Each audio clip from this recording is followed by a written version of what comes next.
Every living thing longs to be whole. Every living thing yearns to defy death. If from death you returned, yet the part you loved best did not, what then?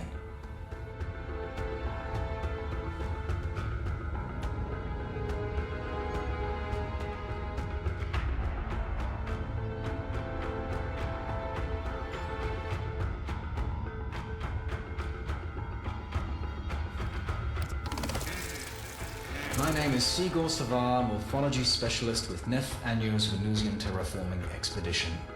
I was tasked with decoding the Orokin gene record of what had once been a preserve, and reviving select specimens for study. This is an account of my encounter with lifeform VK7, a larger-than-average Kavat specimen possessed of atypical behavioral characteristics. Specimen VK7, unlike the others, did not come from a gene record. She was found, frozen, in a sealed closet close to the environmental control station. Her unassuming tomb for millennia.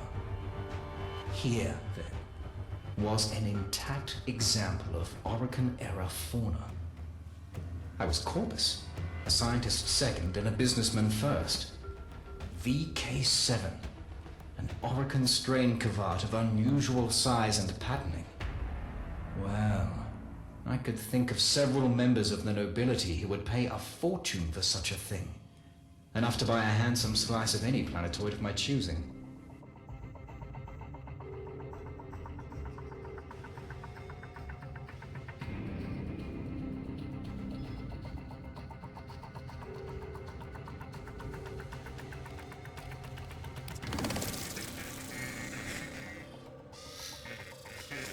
Corpse laid on a dissection rack, ready for a full surgical examination.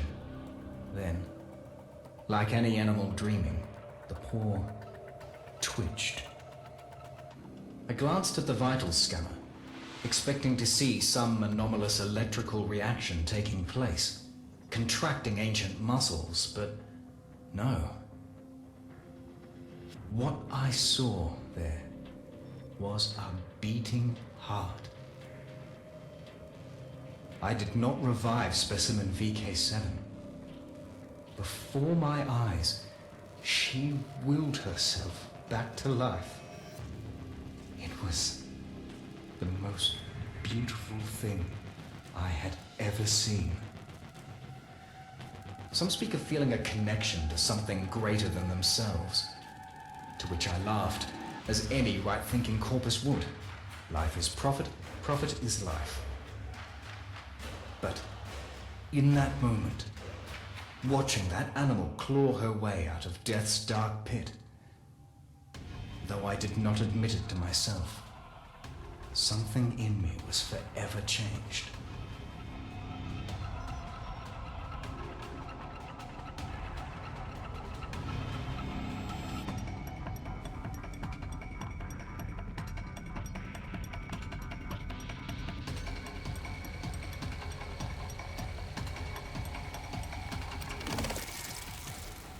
I found her sharp gaze unsettling. The way she would watch my every move from her cage unnerved me. When a visitor came, I would watch VK7 studying their habits.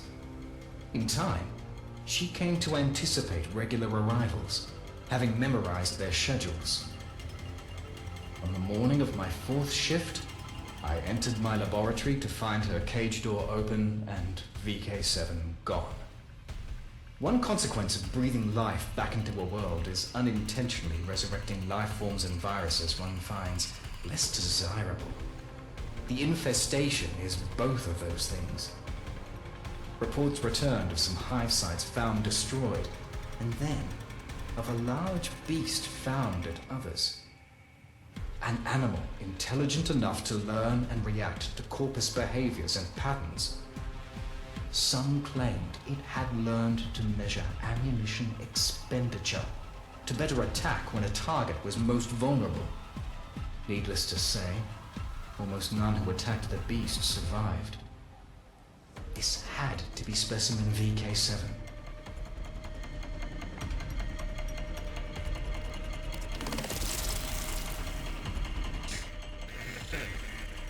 I left to join with a flamer team already deployed to a nearby hive. Both team and hive were dead when I arrived, killed by tooth and claw. Fearing for my life, I made to leave, and was apprehended by the sight of a low figure blocking my egress. Specimen VK7. She prowled forward from the shadow of a shattered, snow-blown hive, her paw prints red with blood. I made to open a comm channel to request assistance. VK7 growled low, and I swear this to be true, slowly shook her head. I did not make that call. She padded closer, and I saw the wound on her side.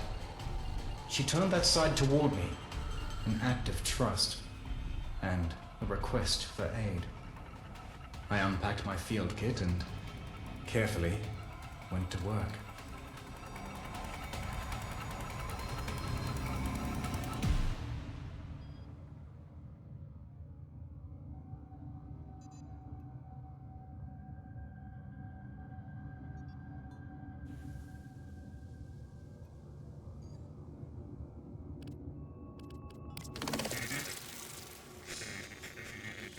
I did not report my experience with Specimen VK7.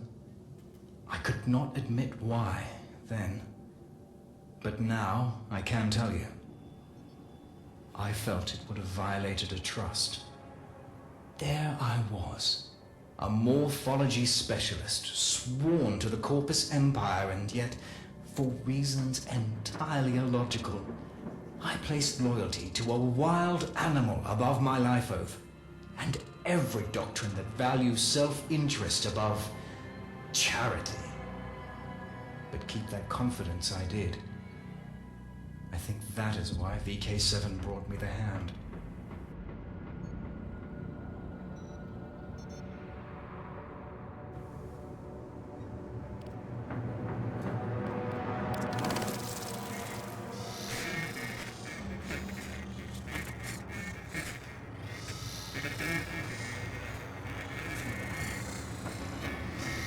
Somehow, she had managed to infiltrate the facility, bypass 2 different security gates, and had gained entry to my laboratory without raising an alarm or my awareness. She held in her jaws a severed hand. Blackened, fossilized, gently, she laid it before me and, with a meaningful glance, turned, padded away into the shadows, and was gone. I analyzed the hand. What I learned that night, alone in my laboratory, would become an obsession to focus the remainder of my life.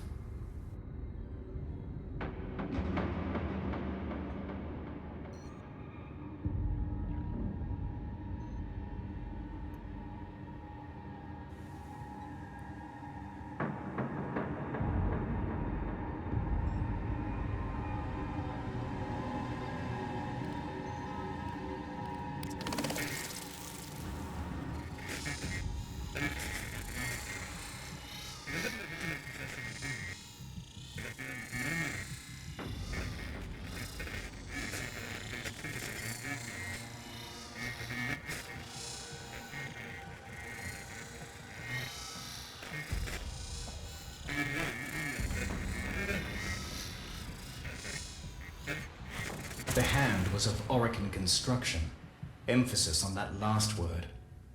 Whoever the original possessor had been, they were born of no mother. In the past, I had been privileged to read some of Alad V's treatises on Warframes, and there could be no mistake. What I held was the hand of one of those very creatures, and one Aniocorp had no record of. Therefore, my first task was to extract a working blueprint, or as near as possible, from the sampled cellular makeup. One word recurred again and again. The word that had once been her name. Cora. Cora.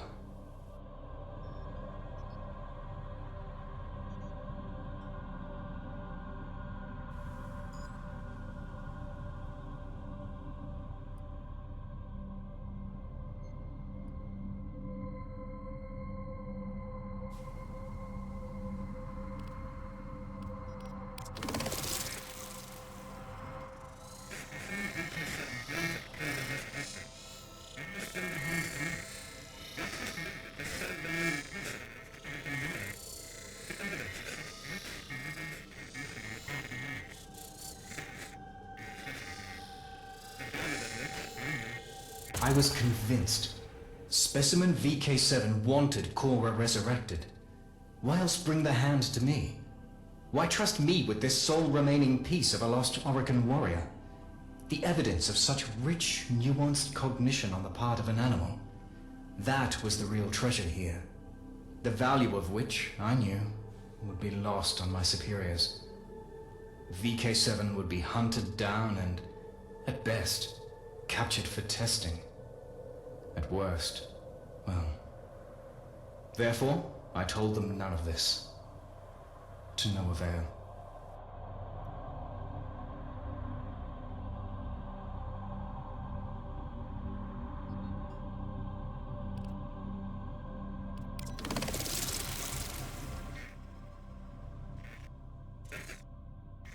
Specimen VK7 was tracked to a box canyon 4.3 clicks south-southwest of the atmosphere processing station. The horror of the hives, as she had come to be known, had been deemed unworthy of study, and was to be destroyed in her lair. I positioned myself at the entrance to her cave home and waited. To doom myself in the name of some imagined ideal. My own voice screamed in my head. What are you doing? What are you doing? Once, not so long before, I was a man who would have sold this animal for profit. Now I stood in the freezing cold, surrendering all I had for... some would say nothing. I would say... something greater than myself. They came, picking their way through the snow, heads bowed, pushing against a numbing, slashing wind that froze skin and carried my voice to them. I begged them to stop, pleading VK7's case, with a bomb in my hand. It went about as well as you'd expect. They did not listen. Numbsol is employed, traditionally, as an animal tranquilizer, but converts to an aerosol easily enough. The canister rolled from my fingers and erupted in a geyser of brown-green gas, thrown towards the hunters by that roaring wind, bathing them. I am a better scientist than saboteur. Their respirators dealt with the numbsol as handily as every other contaminant, and I was promptly arrested. But VK7 did escape. I achieved that much.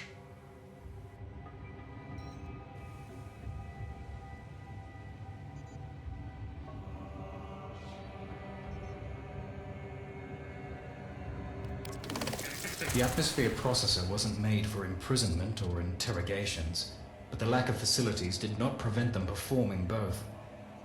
Bound and beaten in maintenance closet A5, I told them everything.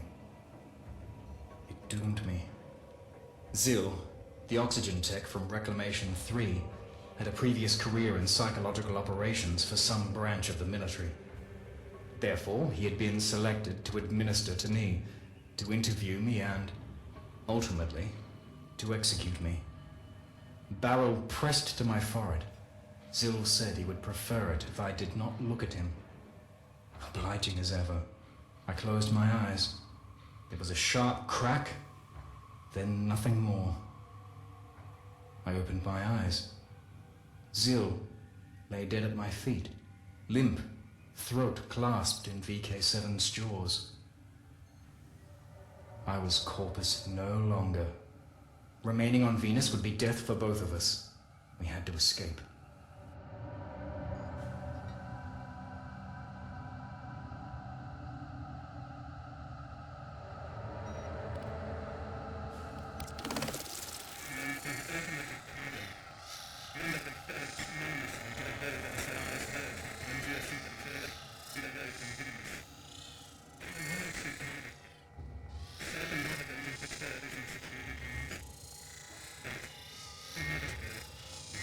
Together we made for an automated cargo relay, one that would ferry us anonymously to the hold of a Solaris rail tractor in geosynchronous orbit and away from Venus. How well she guided me, circumnavigating patrols and security cameras. But, inevitably, my former comrades calculated our likely destination and closed in rapidly. Plasma blasts lanced the air from both sides of the hangar. I bundled myself into the nearest open conveyor, bound for orbit. A waste of time, I knew. We had reached our means of escape, but had no hope of achieving it. Troopers and mowers closed in a classic pincer movement. Sparks and near misses flashed hot against my face. In moments, our conveyance would be destroyed, and us along with it. And my only thought was heartbreak for how badly I had failed her.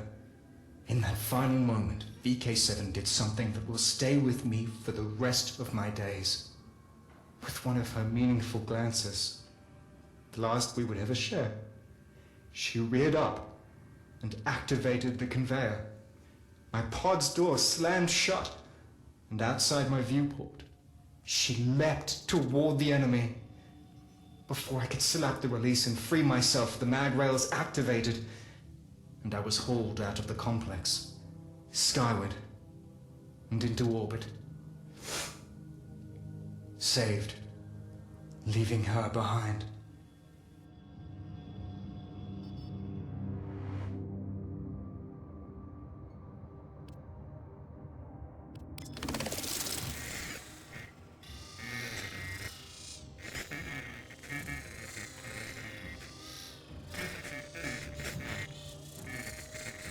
That was, well, many years ago now. I have spent my life attempting to locate Cora's remains. Contacts inform me she was found, fused but intact, within the Orican terraforming complex itself, and shipped off-world via a notorious Solaris rail agent, who subsequently vanished.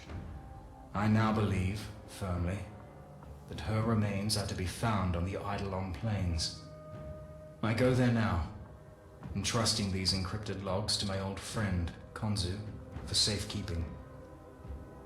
There I shall put a lifetime of searching to rest.